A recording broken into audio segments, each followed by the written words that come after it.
Saturday morning to you and welcome to On the Mark along with Mark Papa. I'm Gary Byron. Mark is with Financial Resources Group in Glastonbury. You can find him online at www.frplan.com. That's F as in Frank. frplan.com.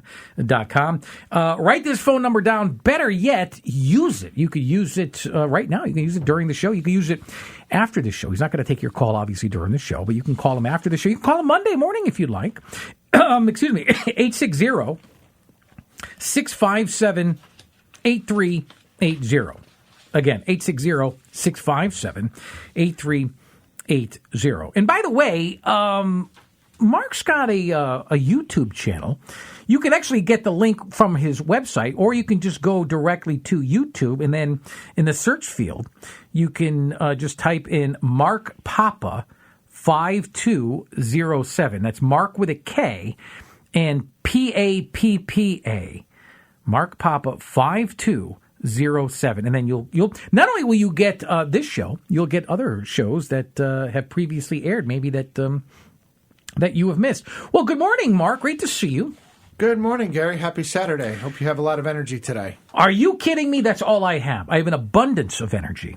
That's no, let me ask you. I mean, you must be more busy than normal, right? This is tax season, and I know we don't often talk about that aspect of your career, but you do taxes. Yeah, this is an exciting time of year. It's very busy, but at the same time, it's one of the things I could say is I wear two hats. I run two businesses at once. I know. I'm very proud of the fact that I can do that.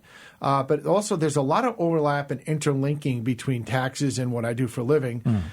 With that said, I'm able to actually integrate lower taxation into clients' financial plans. So when I see that somebody's paying a little bit too much, the answer is, send more to the IRS. It's, let's take a look at what's going on under the hood. And what's going on under the hood could be causing those tax problems. Is there any truth to the rumor that the Trump administration wants to eliminate the IRS and more or less have the ERS, the External Revenue Service? That's a good question. I did see a headline that the IRS wanted to cut their workforce in half. I think DOGE is helping them with that. So I would love to see a more efficient IRS. I've actually dealt with them when you have to talk face to face. You actually, once in a while, you'll get some good quality employees that really know their stuff that can give you a hand and help you out. The other problem is that the interagencies don't talk to each other. So sometimes, like, you'll send an amended return out or it's something that needed to be fixed, and that's sent to a completely different department than the place that's actually doing the audit, and they lose it. So there's just a lot of waste, and unfortunately a lot of waste. The IRS could afford to be a lot more efficient. I would love to have an efficient IRS. My life would be a lot easier. Sure. But they're just trying to do their job just like everybody else. So I don't think we should be adding 80,000 more people. I think it's ultimately let's maximize the opportunity. And even if we had to pay people more money, I'd rather say, okay, well, instead of your $80,000 salary, we'll pay you $120, but you're going to work a full week and you're going to actually work. I don't want to see it at the water cooler, right? So, but what's interesting, you bring up taxes, Gary, is that's exactly what I'm going to talk about today. We talked about taxes before. We've talked about checking your power of attorney, making sure that works with your bank or brokerage firm. We've talked about making sure your medical power of attorney is always on hand, so that if you get rushed to the hospital, you don't have to sign the hospital's version.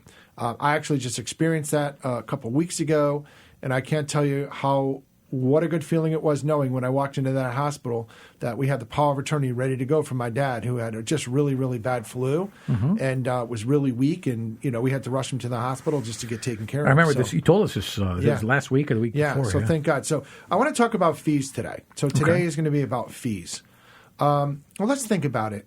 Gary, whenever we do anything, I mean, do we have to pay for good, money for good things, good advice? Oh, come on, there's no such thing as a free lunch, Mark. Of course you've got to pay. Yeah. Exactly, you nailed it. There's no such thing as a free lunch. So from time to time, if we need, we want good doctors, we want good attorneys, we want good accountants, and, if we're looking for the cheapest version of that person, what do you think the outcome's going to end up as? Crap. Not going to be all that good. My uncle Phil, I'll quote him. He was in the landscaping business many years, and he always said, cheap work ain't good, and good work ain't cheap. Well, right? yeah, I mean, but it's expensive to be cheap, because that often means you're buying something twice. The first time you learn your lesson on the crap that you bought, only to then say, all right, well, now I'm going to get something back. But meanwhile, you've already paid something for something twice. Well, that's actually a really good point, Gary, and I can understand why you're such a good consumer because, there's a balance, right? There's a balance between what we want to pay. So we're not talking about the fees you have to pay for good people or good advice. What we're talking about are the hidden, insidious, unnecessary fees. Fees that we're not shown, fees we weren't aware of. We thought we were paying one price, but then when we look under the hood, it's, okay, I'm getting killed in taxes. There's all sorts of trading going on in my account. The underlying firms, our money manager is trading like crazy. And then, in the next episode, I'll touch on some different kind of fees. But I want to focus the next several series on fees so people really, really understand that the investments they have, while they might be performing when the markets are good, that they're could be potentially leaving a lot of money on the table in work with things that are actually a lot more tax efficient, but also a lot less expensive to their bottom line. And I'm going to show you that. So what kind of fees are we talking about here? Okay, so the first kind of fee I wanted to talk about are money manager fees. Okay, and Gary, is there such a thing as the world's best money manager? Have you ever heard of? I thought that's you, isn't it?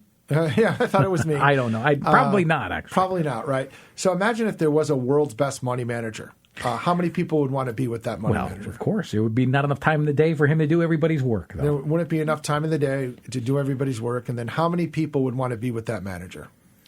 It would be at a premium. Most people would, although it would weed through the ones that can't afford them. Right. So let's say I was the world's best, Gary. Would I even need to be here today? If I was the world's best? Probably not. Yeah, and what do you think my minimums would be? Would I be taking, mom and pops, or would I be looking I wouldn't be able to afford you there, Mark. We'd be looking at $50 million minimums, right? Yeah. And I actually know there's money managers that are like that. They're actually are pretty good. No one's even heard of them, okay? Unless you're in the elite, you don't even know who these people are, right? They're Wharton School of Business, PhDs, and all sorts of, they manage big institutional money, pension funds, sovereign wealth funds, those kind of people. They're not working with people like us. But at the end of the day, if there was such a world's best money manager, I like to compare it. Is it okay if I share a little story about the gas station? Please, yeah. So, let's say, for example, you hear somebody's advertising the best gas. They have the best gas in town, and they're saying, well, my gas is going to get you better mileage. My gasoline is going to better for the environment, and your car is going to break down less. But I'm going to charge you 25 cents more a gallon. I said, well, let's give that a try, and why don't I go ahead and give that gas station a shot? And I go in there, and one day, and my car's running fine, and I'm feeling good, and I'm like, I feel good about doing this. And then one day, you ever go to the gas station and the tanker truck is there filling up the tankers? Sure. So you go in and you maybe chat with the cashier and the owner a little bit, and you've gotten to know over time, right? Because we're all friendly with our morning people. And the tanker truck, you see the tanker truck pull out of my gas station, and it stops at the gas station down the road. See, that does occur. That does occur. Different brand name, too. Yeah, different brand name, but it's the same tanker truck. And you go down to that gas station, and they're 25 cents less a gallon. Now, all of a sudden you realize that you just got what? I got hosed, man. You got hosed, so you've been paying 25% more. But I've actually, you want to know something crazy? Yeah, go ahead. I actually asked the tanker about that. I stopped him and I said, wait a minute. I just saw you over there. And you know what his answer was? What? It's the additives that each brand adds or doesn't add that make them determine their price. That combined with branding and marketing. So there's a little bit of justifiable action and marketing action. Yeah, so maybe that part probably cost them 2 cents, and they're still netting 23. There you go. You're right, Gary. So I'm glad that you actually had the guts to ask that guy. And I'm glad he was honest about it. And that's exactly the kind of people we want to be working with, right? But when I find out that it's the same exact gas, am I going to fill up at the 25 cent more, or am I going to go down to come on, that's a stupid question. Yeah, it is a stupid question. I mean, obviously. So what am I going to tell when I go to the manager and I stick just like you did to the gentleman in the – I'm going to tell him, hey, wait a minute here. The same tanker truck is down the street. They're using the same exact gas. What am I going to say to that guy? And he says to me, "Oh, Mark, don't worry. Well, shh, don't say anything. I'll give you a discount of 25 cents every time you come here and pump." What am I going to tell that guy to do? Right? I'm going to tell him to go, fly a kite. Right? So the reason I bring this up is there's thousands and thousands of money managers. They're all charging fees. But how many of those money managers are you aware? I'm not asking you to guess. The statistic's been repeated multiple times. If let's say those money managers 1 year they beat the market for a couple years. Now, typically speaking, if you've talked to a lot of advisors before, what have you learned, or what has everybody learned? The audience, what have you learned that if you had a money manager that just crushed it for 2 years, what happens in the following couple years usually?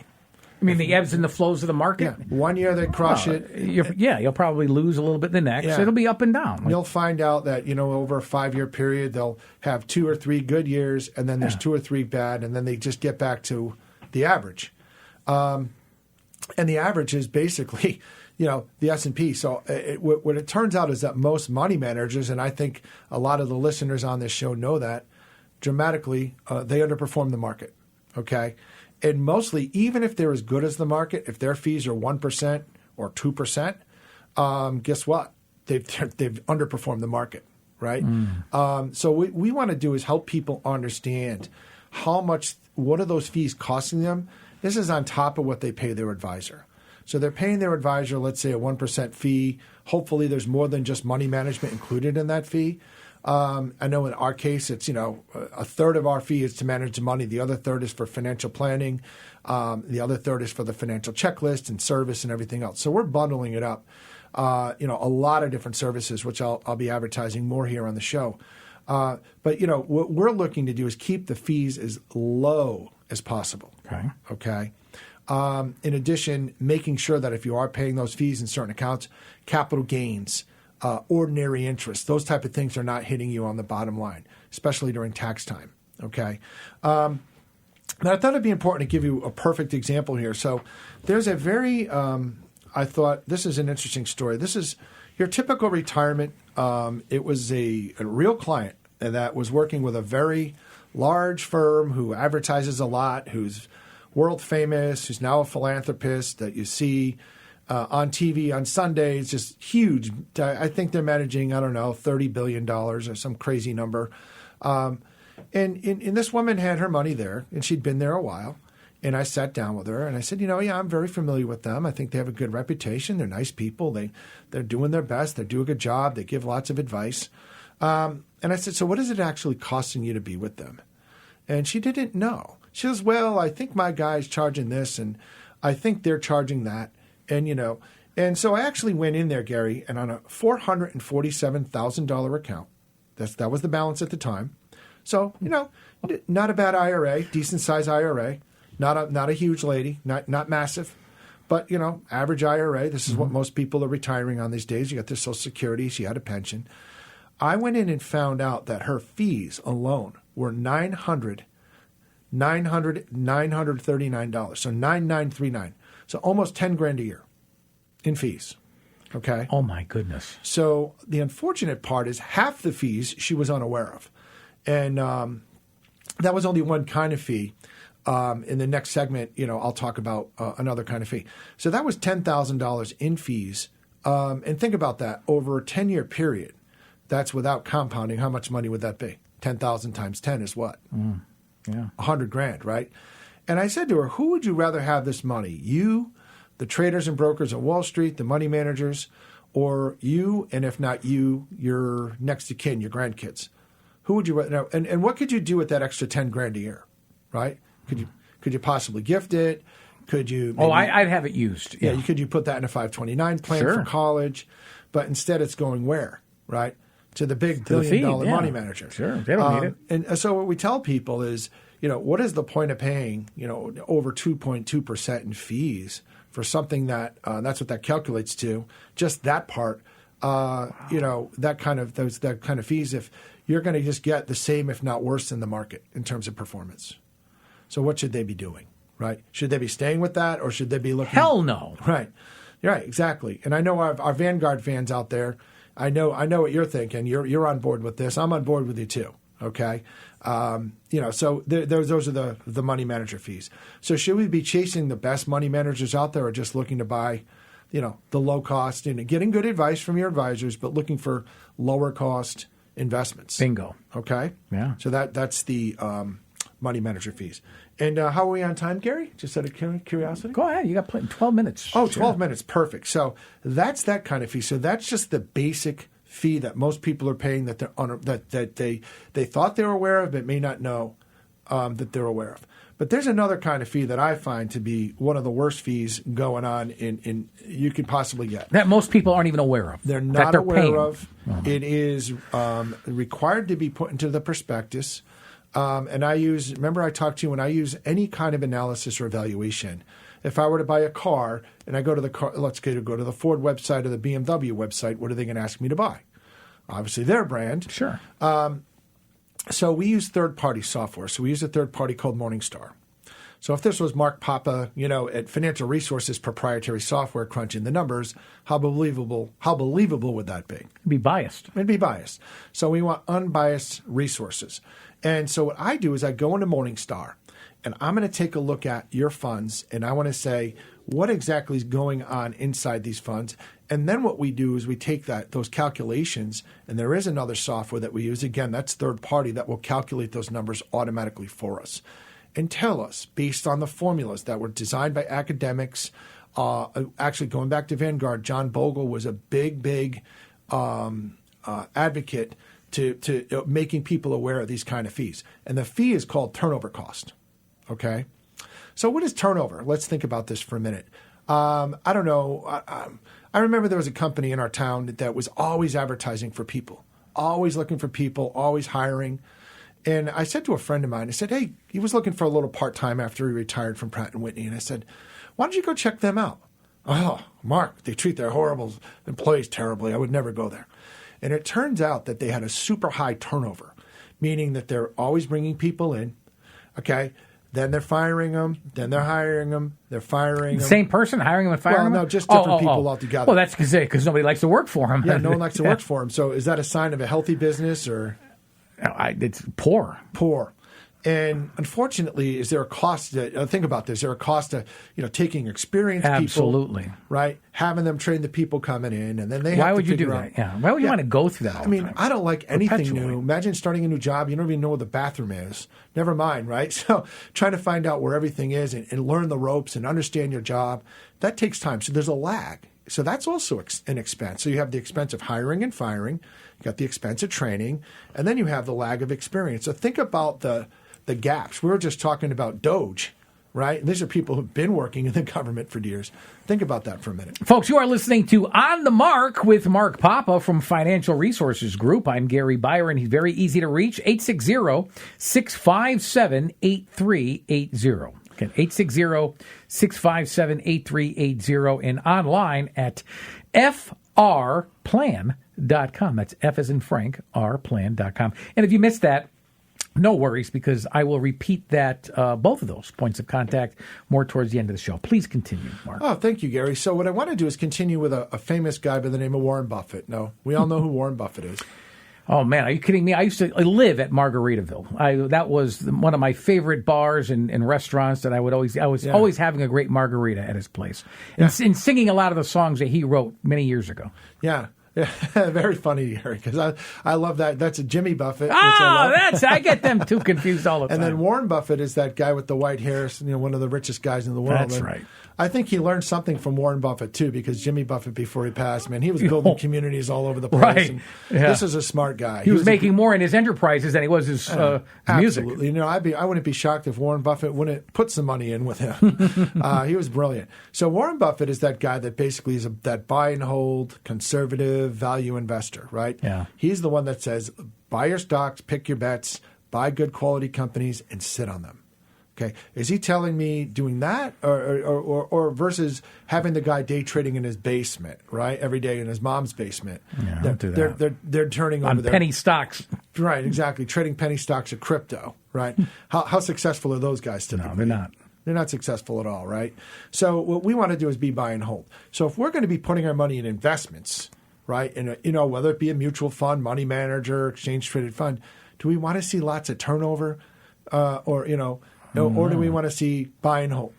Buy and hold. Because you're buy and hold. Yeah. And, so you're smart, right? You're buy and hold. Sure. So here's what we find. So I'm going to make a simple example. Let's say I had a big mutual fund. Let's say one of those, $50 billion mutual funds.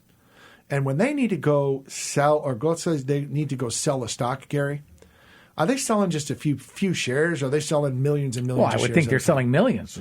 They're selling millions of shares at a time. So when they go to sell, let's say they sell a $50 million position. This is a hypothetical, $50 million, okay, for the compliance department. It's a hypothetical. And they sell, let's say it takes them, you have market. So if they go to sell $50 million, okay, even with all the dark pools and the trading costs and all this stuff out there, guess what's going to happen to the price? Let's just, no different if, Gary, you just bought a new house. What would happen if everyone put their house up for sale on your street? What happens to the price of all your houses? Oh, please don't say that. Of course, it would diminish the value. Yes, don't even jinx it. Okay, sorry about that. So the same thing exactly is what's going to happen if you put $50 million of stock on the market. So then what happens is you start with $50 million, and then after trading costs and whatever, maybe you have $49.5 million, right? You have trading costs, market timing, everything. And now you need to take that $49.5 million. Now you need to go do what with it? You're not paid to sit in cash. You have to go buy a stock. Right? Invest it. Now you have to reinvest it. So okay. So now I'm down about $500,000 or so, which isn't a big, and now I have to go buy. So I need to put $49.5 million up to buy a stock. What's going to happen to the price? If selling it made it go down, buying the new stock is going to do what? It's going to go up. Right. So now it's going to go up. So now I've got to buy it on the way up. So let's say after everything is said and done, I sell my stock, and don't get me wrong, I took some profits on that, and now I got to buy the new one. So the new one, but it's on the way up. So now I'm left with about, my position's $49 million. Again, all hypothetical, but this is just to explain what turnover does. So what ends up happening is now I'm sitting on $49 million. Now, in order to make up that money, do I have to buy a stock that's the same risk as the market or less risk in the market in order to make up that money? Yeah, less risk is better. Less risk would be better. You're not going to make as much. But guess what you're forced to do to make up that money, typically? You have to buy something that's a little riskier, right? Because you need to make up the difference. Okay, all right. And the more you do that, guess what happens, right? So the more you're trading. So we talked about that type of erosion. Even though you might be making a profit when you're selling that stock, a lot of times what happens is you're not making as much as you would have had you just bought and hold. Now, sometimes you need to do a little trimming here and there, but I'm just talking about turnover. So the lower the turnover, they say basically anything less than 25% is a decent turnover rate. So those are the kind of things I'd look at in the full checklist. If you're less than 25%, you're probably good. I've seen funds where there was absolutely very low turnover, and guess which ones typically do the best? The ones with the low turnover. The ones that have the high turnover, that have all these hot shots and the PhDs and they're trading and trimming, they have, 50, 100% turnover. Like you see in the movies. Like you see in the movies. Yeah. The hot shots and the pinstripe suit, the alligator shoes Right. and the slick back hair and the power ties. Those guys are actually dramatically not only underperforming, they're not doing as well typically. Okay. So what we like to do is go through that expense, by the way. I unfortunately left that in the office. I'll come back with a real live example of that. My record on that, just that cost alone was over $45,000 in extra fees the client was paying. Oh my goodness. They had no idea. They had no idea what they were doing. And I had destroyed the advisor before because the total fees they were paying, and we're not talking about massive amounts of money here, Gary. The total fees they were paying were significant, 2% for the funds and then about 100% turnover on each fund. So that's my record. But when I told them about the $50,000 a year they were losing in fees and explained to them why they weren't shown, because I always assign a motive as to why they weren't shown. Forget about the fees. Most people are like, I'm rich, I'm happy. I show them the motive. I talk about motive all the time. Why wasn't this shown to you? And they'll say, well, we don't really know. I said, well, what would happen if you had known? Well, we wouldn't have done business. So why do you think he didn't show you? And they'll say, well, because he's just trying to line his own pockets. And I'm like, right. Yeah. And I get them, over and over. When we get to this section, that's what we start hearing. And then I start seeing their blood start to boil a little bit. And that's unfortunately, the sad reality of what we do. What we're here to clean that up. So that was my record. But I would say for most people, I would say it's somewhere between $7,000 to $10,000 in additional fees on top of that $10,000 I showed. Now that $10,000 could be a little high, so I might say, hey, you're only paying $3,000, but look what's happening with this other fee you had no idea about. That could be $7,000 or $8,000. So it all depends on the situation and the person. But there are investments out there that don't kick off turnover costs or capital gains that you need to know about. So those are things that we like to do. Because certainly the last thing I want to do is jump from the frying pan to the fire and point all these things out and then turn around and do what to you? The same thing. No, not going to happen. We're here to fix things. But again, we're not here to tell you that. You will buy in. We'll get you to understand this stuff in plain language. You get to see for yourself with your own two eyes, not me saying it. Okay? And once they see it, what's the general reaction that you get from people? I would say after doing this for a while now, I would say most people, I've had situations where before they knew where their money was going, they made an appointment to come in for a third meeting, talk about solutions, and they were already basically on the way out the door, fired their advisor. Yeah, that's exactly what I thought you were going to say, yeah. You can't stay with somebody who doesn't have your best interest at hand, where they're only looking out for themselves. That's the beauty of what you do. Thank you. You're not afraid to give it to people straight. I think that's what people look for. You're not. I mean, they want to make sure that they can trust the person that with their money, with their retirement. Folks, if what an important show. In fact, if you missed any of this or any of our previous shows, there's a couple of things that you can do. Number one, you can go to YouTube because Mark Papa has his own YouTube channel. It's just type in the field Mark Papa, that's Mark with a K, P-A-P-P-A, 5207. Now, you can also get the link to YouTube from his website, which is www.frplan.com. That's F as in Frank, rplan.com. Because if you're like, FR, what is that? Well, that's the name of the business. Financial Resources Group. You can also call them. Schedule a no-obligation consultation at 860-657-8380. One more time, write it down. Call it 860-657-8380. For Mark Papa, I'm Gary Byron. Thank you so much for listening to On the Mark. Until next Saturday morning, have a good one, everybody. So long.